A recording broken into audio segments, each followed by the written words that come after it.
देखिए, जम्मू कश्मीर का मसला नहीं है, ये पूरे मुल्क का मसला है, पूरे मुसलमान कौम का मसला है। और जहाँ तक सवाल है, आपकी ज़बानी सुनता हूँ, मैंने आपके ज़रिए खबर सुनी कि 10 मेंबरान को वहाँ से आउट किया गया है।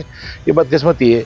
ये एक अच्छा इनिशिएटिव था गवर्नमेंट ऑफ इंडिया की तरफ से कि उन्होंने मुसलमान जो मुस्लिम स्कॉलर्स हैं उनको बुलाया था ताकि उनकी राय ली जाए कि ये बिल कहाँ तक ठीक है मुसलमानों के लिए, शरीयत के साथ कोई इसका ये नहीं हो रहा है।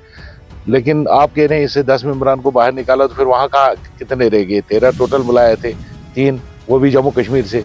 ये जम्मू कश्मीर का मसला नहीं है, पूरे मुल्क के मुसलमानों का मसला है। और हुकूमत को चाहिए कि पूरे मुल्क के मुसलमानों के स्कॉलर उसको बुलाकर उनसे मशवरा करें। ये अगर रियासत का मसला होता, जम्मू कश्मीर का मसला होता, तो मैं कहता ठीक है हम फैसला करेंगे। ये पूरे मुल्क के लिए और पूरे मुसलमान कौम के लिए इसमें ज़रूरी है कि हमारे स्कॉलर जो है, मुस्लिम स्कॉलर्स, चाहे वो देवबंद से हों, चाहे वो सुन्नी वक्फ बोर्ड से हों, जितने भी हो, उनसे मशवरा करके इस बिल को लाना चाहिए। जम्मू कश्मीर अपनी पार्टी मीरवाइज डॉक्टर उमर फारूक साहब के वहाँ के जाने को, डिपुटेशन वहाँ ले जाने को बिल्कुल अच्छी नज़र से देखती है, इस चीज़ का खैर मकदम करती है। ये खुशाइंदा कदम है कि बहुत ज़मानों के बाद, बल्कि कई दहाइयों के बाद, मरकज़ी सरकार और जम्मू कश्मीर के मजहबी और सियासी रहनुमाओं के दरमियान तबादला ख्याल हो रहा है एक अहम मुद्दे पे, ख़ासकर जो मुस्लिम कम्युनिटी को परटेन करता है। तो मीरवाइज साहब के इस फैसले की हम सिर्फ सराहना करते हैं, इसकी तायीद करते हैं, बल्कि हम मुकम्मल इसका ताउन देते हैं, हम खुशामदीद कहते हैं। और जो मीरवाइज साहब ने ये कदम उठाया, जो उनके साथ बाकी मजहबी और सियासी रहनुमा हैं, उनको भी हम दिल की अमीर गहराइयों से मुबारकबाद देते हैं। क्योंकि जम्मू कश्मीर अपनी पार्टी का मानना है जो भी मसाइल हों, जो भी मुश्किलात हों, जो भी तजादात या इख्तिलाफात हों, बातचीत करने से वो हल किए जा सकते हैं। अगर बातचीत नहीं की जाएगी तो मसाइल का हल कैसे आएगा?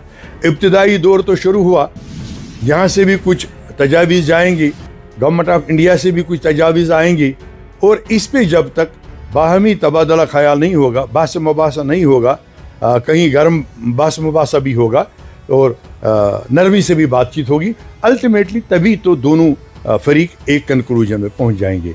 तो हम इसको अच्छी नज़र से देखते हैं। सबसे पहले हमारे कायद जनाब सईद मोहम्मद अल्ताफ़ बुखारी साहब ने इस चीज़ का खैर मकदम किया, मीरवाइज साहब के इस फैसले को हम मुकम्मल इसकी हिमायत करते हैं। कुछ सियासी पार्टियों का अब ये यहाँ बना है एक तरीक़ेकार कि अच्छे मस्बत इक़दामात भी उठाए जाएँ, उनकी तनकीद करते हैं। वो तनकीद बराए तनकीद है, क्यों तनकीद की जा सके? अब अल्टरनेटिव बताइए। अगर हमारे मुल्क में हमारी कम्युनिटी के साथ कुछ मसाइल हैं, तो अगर हमारी कम्युनिटी के रहनुमाओं को बुलाया जा रहा है, मजहबी रहनुमाओं को बुलाया जा रहा है, पेशवाओं को बुलाया जा रहे हैं जिनको दीनी मामलात पे दस्तरस है, तो सियासी पार्टियों का उसका खैर मकदम करना चाहिए, न कि तनकीद करनी चाहिए। तनकीद बराए तनकीद, पहले उनको देखना चाहिए कि हम कहाँ हैं, हमारी हैसियत क्या है और हम इस फील्ड में क्या क्या कर सकते हैं। इसलिए बहुत अच्छी बात है। अब मैं दोबारा दोहरा दूंगा, अपनी पार्टी इसका खैर मकदम करती है और उम्मीद करती है कि गवर्नमेंट ऑफ इंडिया मुसलमानों के जज्बात की कदर करते हुए और इनकी मस्बत तजावीज़ को ज़ेर गौर लाते हुए इनसे इत्तेफाक करें। देखिए, मीरवाइज साहब हमारे दीनी कायद हैं। ये I am sure he will represent the case of Kashmiris vociferously, but the issue at the moment is that जो ये सेंटर में किया जा रहा है, जो वक्फ की प्रॉपर्टीज ली जा रही हैं, in my opinion it is totally illegal and unconstitutional.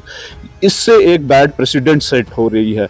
वैसा ही एक माहौल बनाया जा रहा है जैसा 92-93 में ये बाबरी मस्जिद के टाइम पे एक इशू क्रिएट किया गया और उसके फिर क्या रिपरकशंस निकले आपने देखे। तो वक्फ को ये अपने कंट्रोल में ले रहे हैं, वक्फ के फाइनेंसेस को ये अपने कंट्रोल में ले रहे हैं, although it is property of individuals who have donated it to a noble cause. ये गवर्नमेंट प्रॉपर्टी नहीं है। तो क्या कल को ये बोलेंगे ये वक्फ की प्रॉपर्टीज भी क्या सब मंदिर थी? क्या वहां को भी इनको कन्वर्जन करना चाहते हैं जैसे कि ये क्लेम कर रहे हैं? तो ये एक वही कम्युनलाइज कर रहे हैं माहौल को और पोलराइज कर रहे हैं नेशन को।